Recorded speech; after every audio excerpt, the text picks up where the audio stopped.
stranger, you can see the green pickle suit, clearly, up here in Glacier Bay. And you guys are in Nikolai, that's correct? Yes. Yes. Yeah. Well, I am very excited to give this program and share a little bit of some of the things that makes Glacier Bay special, and in particular, our whale research. We've got a nice small group right now, so we can make this really casual. If you want to interrupt with questions, feel free. And I'm just going to share a little bit about Glacier Bay. Have any of you been here or know anything about it or anything? Glacier Bay? Have you been there? Yeah. No? No? Town on a glacier? No?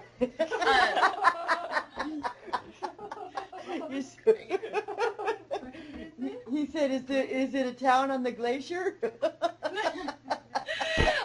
Not quite. It is, of course, in Alaska. We are in southeast Alaska, so we are about a 20-minute flight from Juneau, way down at the very top of southeast Alaska. And Glacier Bay National Park is contiguous with Wrangell St. Elias and Kluane in Canada. So we're a pretty big park area. And Glacier Bay has... Yeah, we are.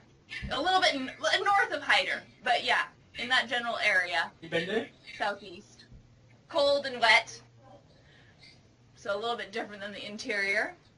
And the town that is next to Glacier Bay is Gustavus. This is sort of the entrance to Glacier Bay. And it's a little town of about 400 people. It's on a glacial outwash plain, sort of spread out on the sides of the Salmon River here. And it's a pretty pleasant place to live. And the reason most people come here is Glacier Bay National Park. So we're definitely a seasonal town with lots of tourists in the summer. It hasn't always been like that. It hasn't always looked like this. Glacier Bay is the homeland of the Huna Clihet. And they lived here for a long time. But at that point, this place looked pretty different. Instead of a bay, there was a big outwash plain with about 4 different villages that lived in this outwash plain of the Clihet. And this is southeast. It's a rainforest. There is lots of good food, lots of trees, lots of berries. So life was pretty rich. But behind their villages, behind this big grassy outwash plain. Emma? Do you have a question? Sorry. Yeah. Oline, one of our elders, was asking what kind of berries. Oh, what kind of berries? Strawberries, blueberries, nagoon berries, salmon berries. Those are probably the most common. What are nagoon berries? Nagoon berries are a little low berry. They look a little bit like a raspberry, and there's one berry per plant. They live very close to, they're very short. You have to crawl around on your hands and knees, but they're definitely one of the most popular ones to pick.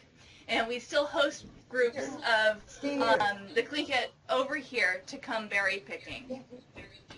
Come back, though. Sorry. Go ahead. No, this is great. Feel free to keep interrupting. This is wonderful.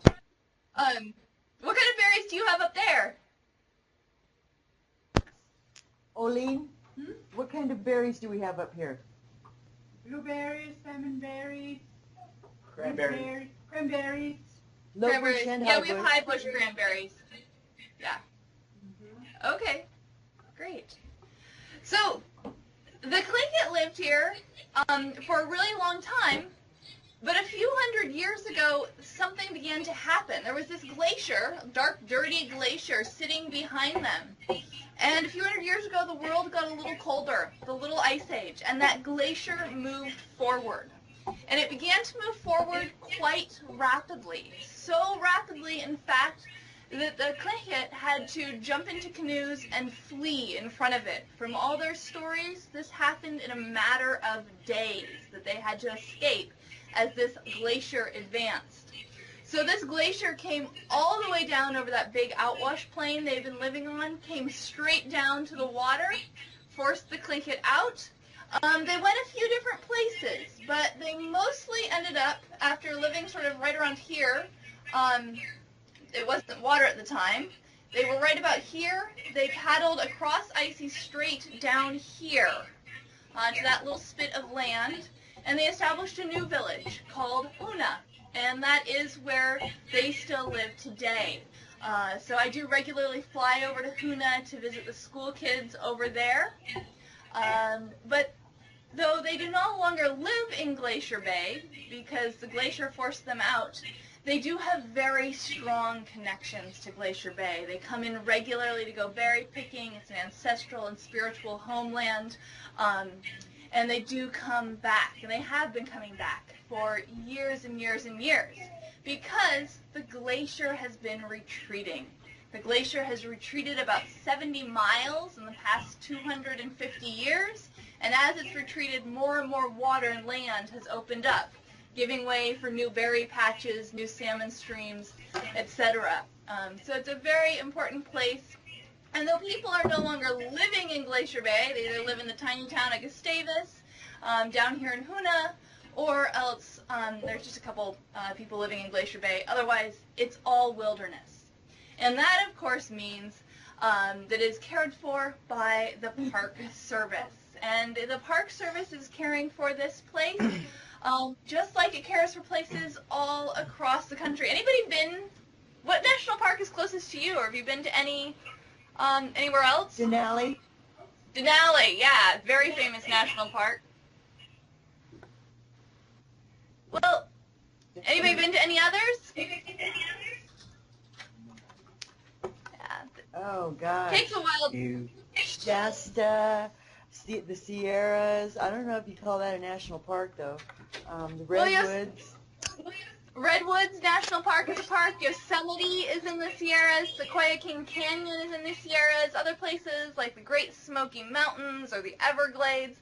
There's a variety of different national parks. There's actually about 401 places cared for by the National Park Service. And they care for these places so that these places may last forever, so that they're protected in perpetuity, so that they can be passed down from generation to generation to generation, just like you might have a piece of jewelry or an instrument or a set of dishes that you pass down through your family. So are these places protected, going to be passed down for generations. And some of the things, Glacier Bay was set aside specifically to pass down certain things, to pass down the fact that it's a homeland, it's protected as a special place, to save the glaciers that are here, that come down into the water, that start up in the mountains, create homes for plants, have these amazing valleys and different ecosystems. The Glacier Bay is set aside because this place is beautiful with the Fairweather Mountain Range. It has a variety of plants. The plants are an important part of Glacier Bay. And of course, the bird life and animal life. Many people come to Glacier Bay to see things like the tufted puffin, the wolves that roam out here, moose. We have both black bears and brown bears, and these are all things that attract visitors. We also have the marine wildlife that is protected here, like sea lions.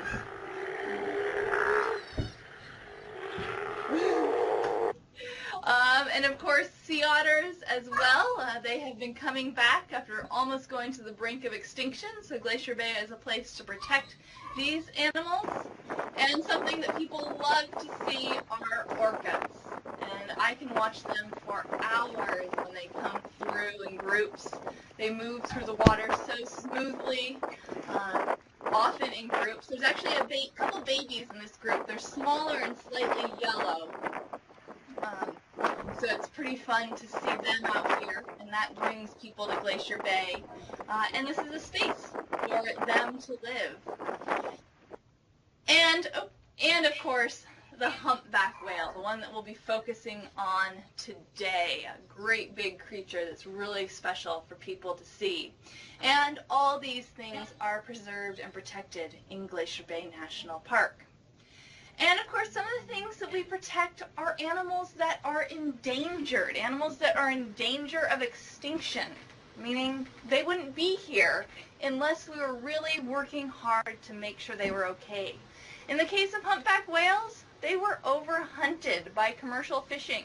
All over the world, especially over in New England, people were hunting whales to get their blubber, to get their bones, to get their baleen. It was a really important commodity that was really important to people in commercial business and capital enterprises. So we almost ran out of humpback whales. They were almost all killed.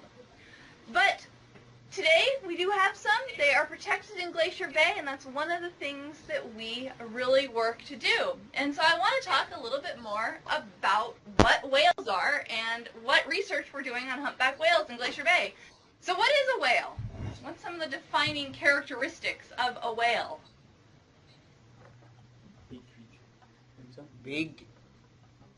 Big? They usually tend to be pretty big, ranging from maybe 20 feet to 100 feet long. Anything else? About 1,000. Yeah, they're What? migratory. Are they migratory? They're migratory. Many are. I don't know if all of them are, but humpbacks are, yes. What's that? They have a lot of different characteristics. Some of the most important things They're mammal? are that Get up. whales are a mammal, a marine mammal, so an ocean mammal, which means that they breathe air, they have hair, give birth to live young, so they don't have eggs, they give birth, and they're warm-blooded.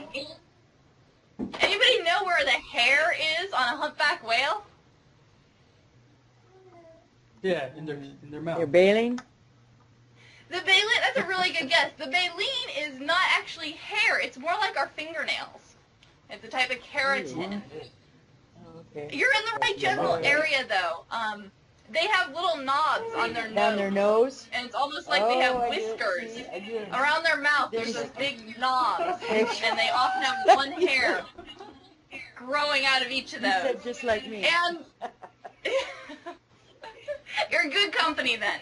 And they're also, when they're babies in the mother's womb, they also have a little bit of fur on them that disappears as they get older. So they are very large marine mammals. There are two kinds of whales. There are whales that have baleen, and there are whales that have teeth. And we'll be focusing today primarily on humpbacks, which have baleen. Here's an example of some of the different whales and their different sizes. Like I said, we'll be talking mostly about humpback whales, which are sort of right here, sort of a mid-size whale, usually about 45 to 50 feet long. Longest whale in the world is a blue whale, can be 70 to 100 feet. We occasionally see minke whales, this one down here in Glacier Bay, but not very often. And we do also see orcas at about 23 to 30 feet or so. So they're pretty enormous creatures. You can see some of these we also have in Alaska, narwhal, beluga, much smaller than humpbacks and orca. Those are the prettiest. They are.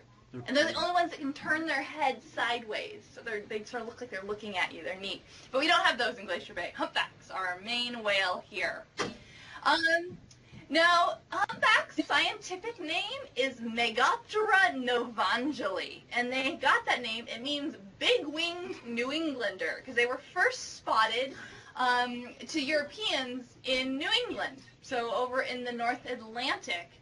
And humpback whales have particularly large fins right here. Many whales have sort of short ones, but the humpbacks are really large. So it's like they have big wings, so hence the big wing New Englander name. And you can see how big in this picture this fin is compared to this human. These fins can be about 18 feet long, so they're pretty large. But it gives that humpback a lot of power to be able to move through the water in a really acrobatic manner. We'll be talking more about that soon. Somebody mentioned earlier that humpback whales migrate. They do. So the ones that we have here spend their summers in southeast Alaska, and then for winter they head down to Hawaii mostly. Some go down to Mexico as well. The ones in the Atlantic, the North Atlantic, will hang out in New England and up north, and then come down to the Caribbean in the winter. But they go to warmer water in the winter. They spend their summers up in the cold waters of the north and warm water. Why would they go to warmer water in the winter? Any ideas? Because they're warm-blooded. They probably giving birth. Yeah, give birth. Exactly, giving birth. So there isn't much food in the warm water. Warm water doesn't support a lot of krill and other little things, but it's warm. So for a little baby whale that doesn't have a whole lot of fat yet, it's really good to be in that warmer environment. So mom will head down, give birth down in Hawaii where the water's warm, and then migrate back up again in the summer months where there's lots of food. And then, of course, go back down. Mating also takes place down in Hawaii or other warm waters. How long Any is the questions? gestation? It's just about a year. The gestation's just about a year because they'll give birth, and they don't usually give birth again the next year, but yeah, it's about an 11-month gestation period. Any other whale questions? Anyone? Okay. I eat it. You eat them? Isaiah eats them. I do too. So does Lance. Are you in the interior? Where do you get whale? They're from Nome. No molasses. Oh, they're from Nome. Okay. Yeah. What kind of whale do you eat up there? Bowhead? Belugas. The Belugas. pretty ones? Oh, I don't know. They'd be hating. Yeah. that's just like eating a little bunny rabbit. Yep. Yeah, down here, the Tlingit didn't usually hunt whales. There were enough salmon and things that why go after a great big whale when you could just go get something else that's easier, like a sea lion. So not very commonly eaten down here that I know of, but seal oil is huge down here. And so, like we mentioned, whales come to Glacier Bay to eat. This place is like an enormous buffet, not to be eaten, but to eat, because there are so many things for humpback whales to eat here.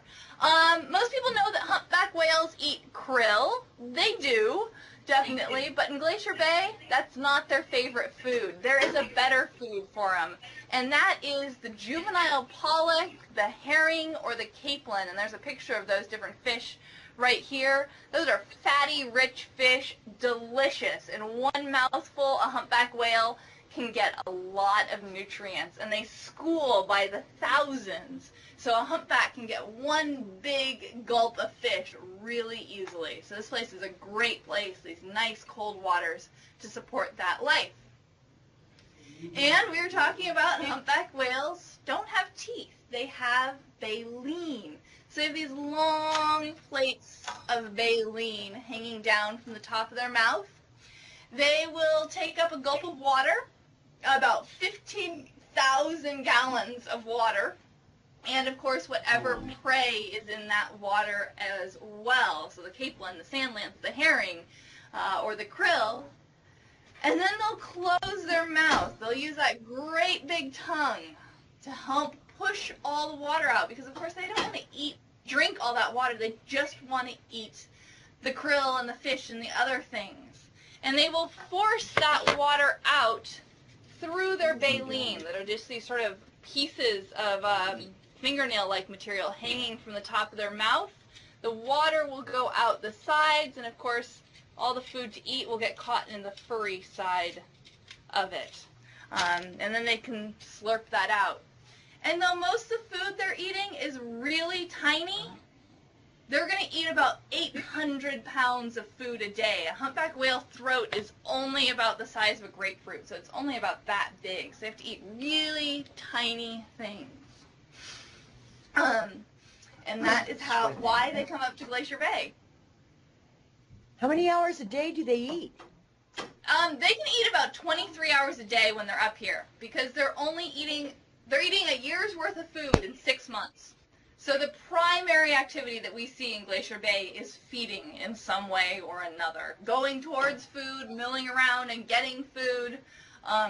That's what they're doing. They're here for a purpose. And so we have whale researchers that go out regularly. In fact, they go out every single day, 5 days a week in the summer to track humpback whales. Because we're doing a long-term population and monitoring program here to find out how many whales come to Glacier Bay, where they go, whether they stay with the same group, so their abundance, how many are here, and their distribution. What parts of Glacier Bay are they in? And so our whale biologists have this specially made little boat called the Sand Lance that is perfect for humpback whale monitoring. And we have 2 humpback whale researchers here who get to go out and do this.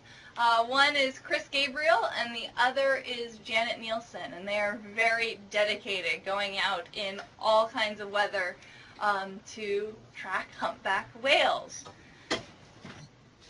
One of the things that they're going to use to see a humpback whale, they have to check out, they look at the different the habits and behaviors of whales. The thing they see most often that alerts them that a whale is in the area is the breathing. As the whale has its nose on the back of its head, it comes up, exhales, you can see that water vapor, that condensation, and then it goes down again. Blowhole. Exactly, the blowhole. And so you can see that process, indication that there's a whale when they come up and then dive back down. And usually you don't see any more of the humpback than that. That's the most common behavior. And it's so special. I love watching and hearing that noise. Here's a big group of them exhaling. I've seen some whales do that. Ketchikan. Oh, right, yeah? Ketchikan? You've been down to Ketchikan and see that? Yeah. Cool. I've never seen that in person, in real life. Yeah, it's pretty special. It's neat that you're able to see that. There's one that's just sort of hanging out there on the top of the water. Some of the others are coming up and down. So this is probably a group of about 7 or 8 whales. It looks like a little more because they keep coming up and going back down and coming up and going back down. And sometimes they'll just hang out right at the top of the water. Other times they'll come up and down, up and down, up and down. But they do need to breathe, and they'll just sort of hang out in an area. If there's a good source of food, breathe, go back down. Another behavior that we see regularly is diving, and that, of course, is when they do a deep dive. So this is a model of a humpback Emma? whale. Excuse Yeah. me. Yes. Isaiah was just mentioning, could you say that again? One time I was in Ketchikan. There's cruise ships coming in. And the captain didn't see the baby whale. They killed it. And it got killed. And it killed a killer whale too. Does that happen in? It does happen in Glacier Bay, and I was actually going to bring that up at the end of the program. We have something happening here. There was a whale that was killed a few years ago. And she was a whale that we knew really well. We've been watching her come in for years and years, and she was struck by a cruise ship. People reported that she was very close to the ship. The ship kept going. And she was hit, and she died. She got a collision to the side of her head. Her skull was fractured. She washed up on shore. We collected the bones, and we are expecting that this summer we're going to put the bones out. They are being articulated and put together, so it will be something that people can see. Most cruise ships are working so hard to not hit a whale. They really don't want to. But sometimes it happens. And so another aspect of the research that we're doing here is trying to figure out how whales understand their environment. Do they know when a cruise ship is coming? How aware of it are they, or any vessel? So that's one thing we're doing. How long do they live? Humpback whales, we think they can live to be about 80 or 90 years old, but that's a tough thing to judge. Many of them were killed by whaling, and of course to see how long a whale lives, you have to be around when it's first born and when it dies. So that's another thing we're trying to figure out here, of how long do they live. Estimates guess about 80 to 90 years, but we're still working on that.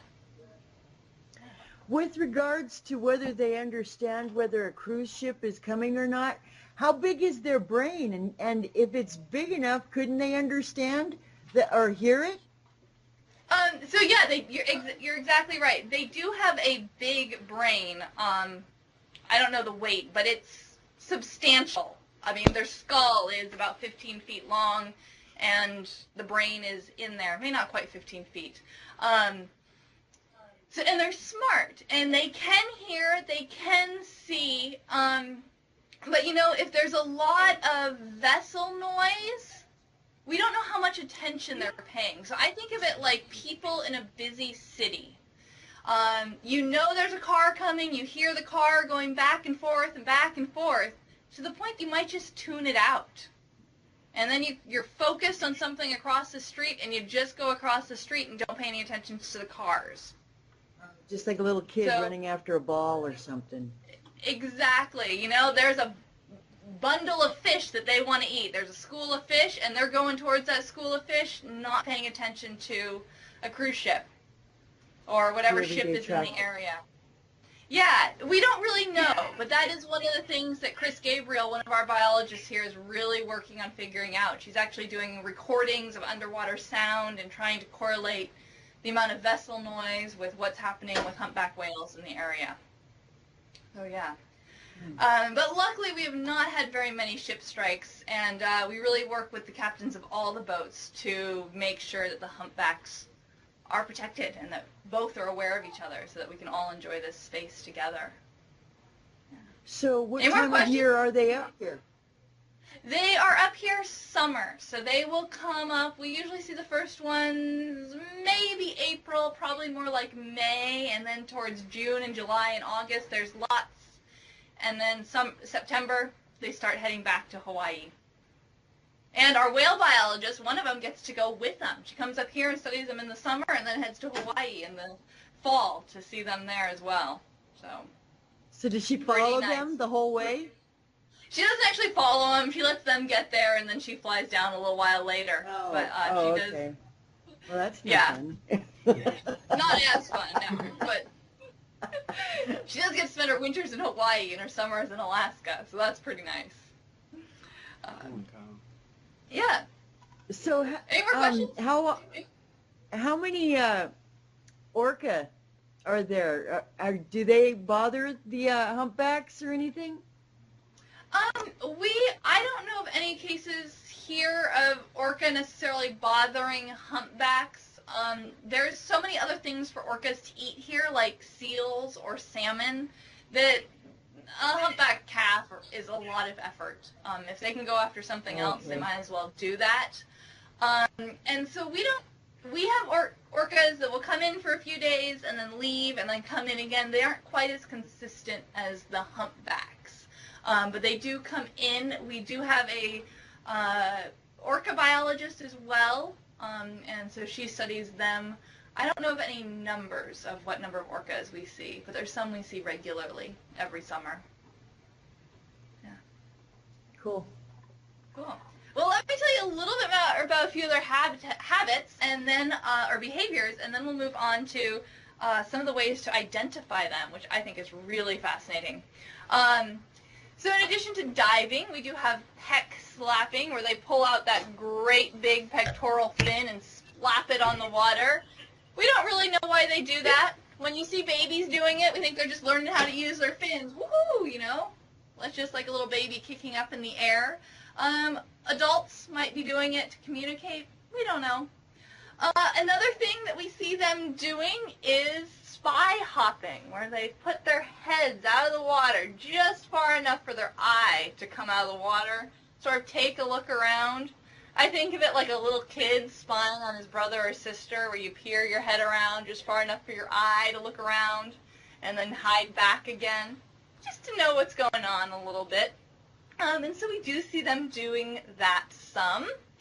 And the behavior that everybody really wants to see is breaching, when the humpback lifts its whole body out of the water and falls back in. So let's, I have a few videos and pictures. It is. Let's see whether you remember what all these things are, okay? Tell me what this whale is doing. Sticking its eyes out of the water. Remember what this is called? Spy hopping? Spy hopping, exactly. Taking a look around. How about this one? What's it doing with that? Peck slapping. Yeah, good. Peck slapping. And this one, you can see a good close view of the blowhole as it is. Breather. Yep. And this one, I have to wait for this one.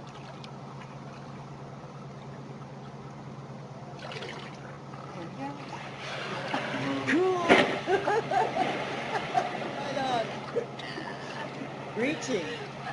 Yeah, and that's of course the one that happens the least often, but the one that everyone wants to see. So it's pretty exciting if you were out on that little boat there and were able to see that. No doubt.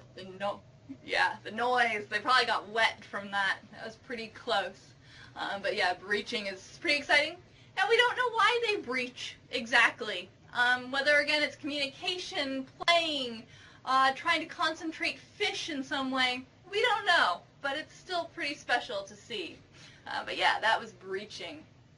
And here's How one. long have they been how long have they been studied? So in general, studied generations, I guess. I know in the 1950s there were studies going on.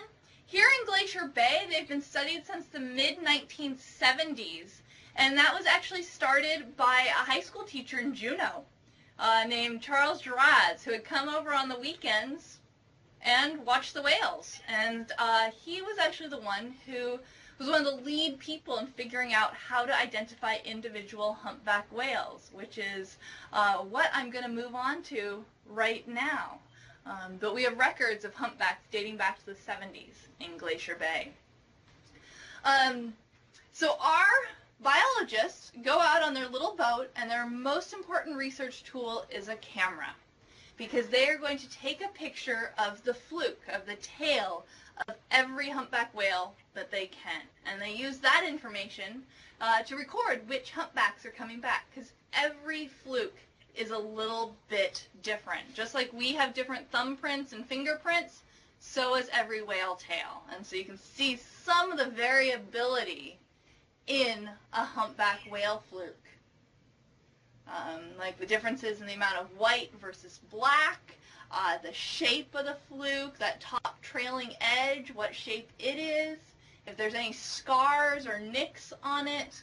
And all those things help the humpback biologists know who they are, and it's amazing if you go out with them, because the whales that come back every year, they can just see that fluke and know it like their best friend's face. Oh yeah, that's 589, or that's 801. They just know these things really well. And so you can really see, surprisingly, they're numbered like prisoners. Yes. The first ones, when No Charles names. Ross was doing it, they did have names. He would give them names, but now they're being scientific, and they're assigning them all numbers. And so the database they have of whales is throughout southeast Alaska. It's actually online, and you can look it up. If you get a picture of a whale, you can try to match it with your own photo. But researchers out in Sitka and researchers down out of Ketchikan or UAS will all share their data and see where these whales go throughout all of southeast and elsewhere. So it's pretty special, based on the variability of these flukes, because they can be so different. So now we're going to do a quiz and see how well you know your humpback whale fluke. So take a careful look at this fluke, and now see if you can match it. The original is up at the top. Is this fluke number 1, 2, or 3? 2. 3. Exactly. This is fluke number 2, and this is actually Garfunkel. He is a whale that has a name. We have seen him in Glacier Bay since 1974. So that's the oldest whale we know of in Glacier Bay. We've also seen him in Hawaii, and we sometimes hear him singing in Glacier Bay. So he's a well-known tale here in Glacier Bay. Okay, next quiz. Did well on that one. Take a look at this fluke. Look for some nice identifying features. Which one is this? Number 3. 3. Number 2. Exactly. And this one is another whale that has a name. This is Snow. She was a grandmother at least 8 times over. So, or she's had at least 8 calves, I'm sorry. And she's also a grandmother. So another one that we've been seeing for a long time. And of course we're able to tell if she's a grandmother because she brings her babies back with her. So she comes back one year with a calf. We get a picture of the calf's fluke. And the next year, a few years later, that calf comes back with a calf, and we can start creating family trees. And so we've been able to do that. How long have you been watching her? I believe since about 1978, but I'm not positive. And unfortunately, this is the one who was struck by a cruise ship a few years ago. It was heartbreaking because she was so well known and was such an important whale to us here. And we had such a long history of her. But this is Snow, a really special Glacier Bay whale. How about this one? She was like Sometimes one you of those old Indians that would go out into the wilderness and die so the rest of the people wouldn't have to worry about them. She put herself up. Yep. Sorry. Most of them do that. Snow just happened to meet an unfortunate end. But this one is still alive and seen regularly in Glacier Bay. I like this picture because it shows you that you don't always get that nice straight-on fluke photo. Sometimes it's a little slanted because, you know, you're guessing where that whale is going to come up, and then you have to get a picture of it. So see if you can figure out which whale tail this one is. Can you match it? Number 1. Yeah. And this one has that really unique scar right there, that notch taken out. And so you can sort of see some whales' tails change over time as they get more and more scarred. And this one is, I believe, number 801, and is seen regularly in Glacier Bay. And it also makes a really funny noise. This is the only one I know of that the whale biologists can recognize by its breathing sound. It's like it has a deviated septum or something where it makes a really funny snorting noise and wheezing noise when it breathes. But that's unique for this particular whale. Not many can you recognize by their... Yeah. Not many can you recognize by the sound of their breathing. Yeah. Others, you know, you can recognize their singing or their song or something. This one just is a funny breather. Well, Jeremiah was asking, do you have a recording of it, the sound of it? You know what? I don't have a recording of that particular one breathing. I should check with the whale biologist because it'd be really funny to hear. I've been out with them and heard it, and it is just this like, yeah, that would most be cool. of them sort of go, and this one sort of goes, you know, it just has this noise on the end. Yeah. Hey, yo, but also look into do you have a recording recording of their sounds? The best recording I have right here is that video of them coming up and breathing. Yeah. And then, yeah, so that's why the researchers go out, they see these whales, they know who's where and what's going on, and they do that so that we can help take care of these whales. If we know that there is an area where they are gathering, that, I mean, a few years ago we had 50 in one little area, just a few miles by a few miles. So we reduced the speed limit. We made sure that all vessels were traveling really slowly through that area to avoid the possibility of a collision. And once the whales left, we could lift the speed limit so that they could move more quickly again. So it's a balance. We definitely want visitors to come here and see whales because that's so exciting. But we do want to make sure they're protected. That they have a place of sanctuary, of refuge, where they can come and they can feed without being disturbed, because as there's more and more ship traffic, that gets more and more difficult. But Glacier Bay is one of those places that they can do that. So that's pretty special. And it's important to have places like that so that we can continue to have these whales. And even more than that, we are a place of research. So I want to show you a little bit more about Snow, that whale who was accidentally hit by a ship. And it was tragic. This is the last photo of her taken alive. This is a photo taken from a marine mammal observer who was standing on the bow of the ship, noticed Snow really close to the front of the ship, called it in. Ship wasn't able to slow down in time. They didn't see what happened, but the next day, or a few days later, they did find a bloated floating whale, unfortunately. She was towed to shore, and they knew that she was an important whale and that they wanted to get more information out of her. If she died, they wanted it to be for a purpose. So she was towed to shore, she was put on the beach, and they decided to let her decompose naturally, but try to preserve the bones. They did necropsy to find out how she died, and then they left her on the beach for about a year. And all her skin and blubber and fat got taken away. Her bones were buried in the sand, so all the little critters in the sand could eat away all the meat and just leave her bones. And then the bones were collected. This is a really big procedure because some of them are enormous and heavy. We actually had to unload a piece of large machinery onto the beach, load up some of the bones onto a boat, and then load the machinery back up because it's a pretty enormous process. And then we've spent years, about 5 years, trying to get the oil out of the bones. So we've put them in the sun to let them dry. Of course, we don't have much sun here. We've done a variety of different things to get the oils out of the bones.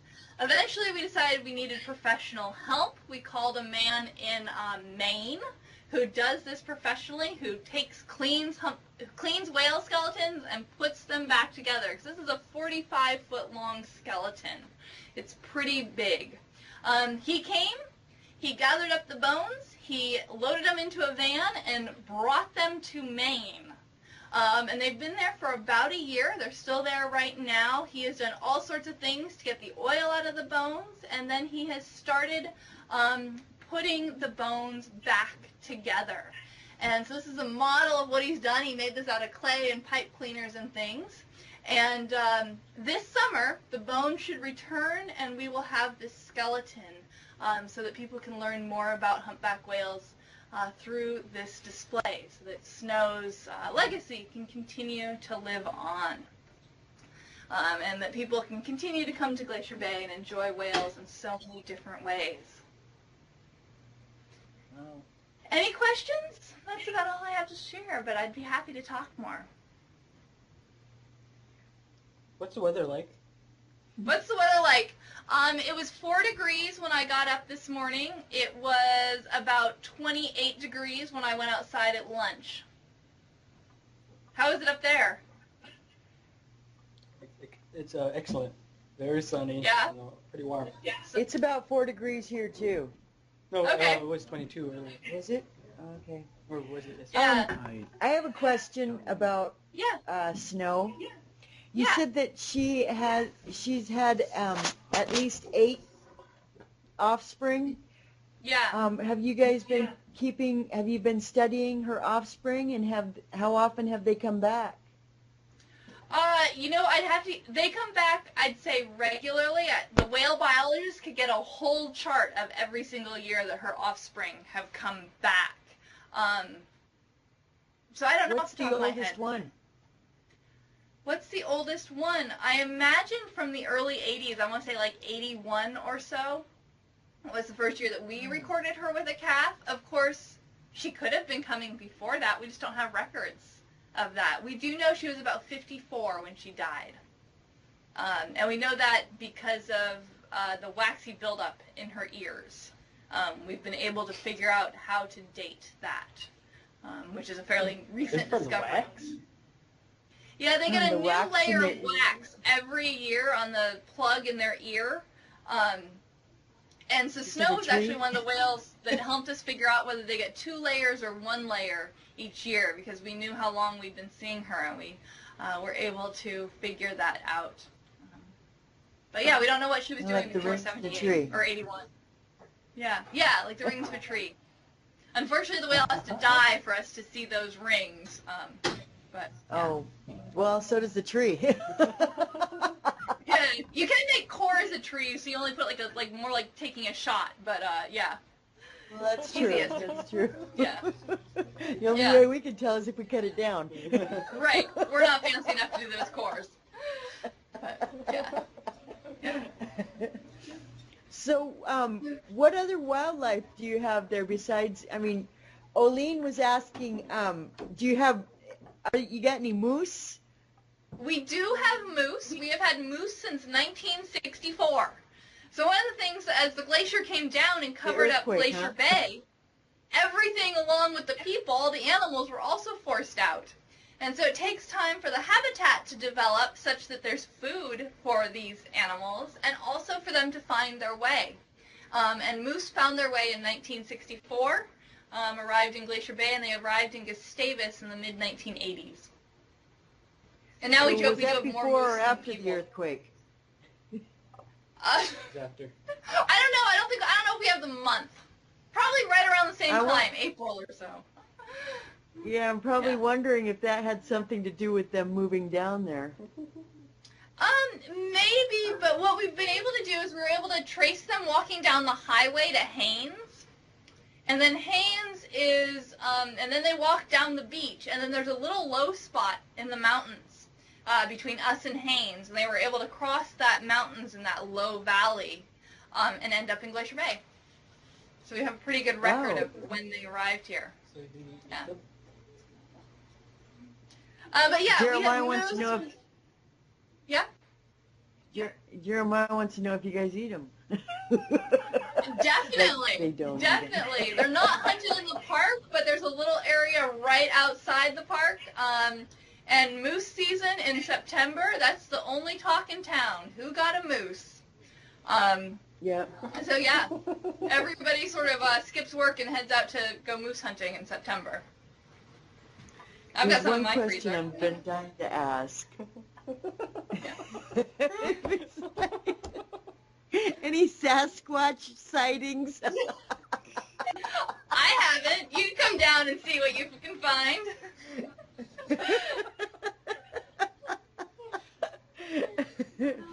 I just hear stories all the time. Yeah. No, I haven't seen Sasquatch yet. But who knows? There's lots to explore out there.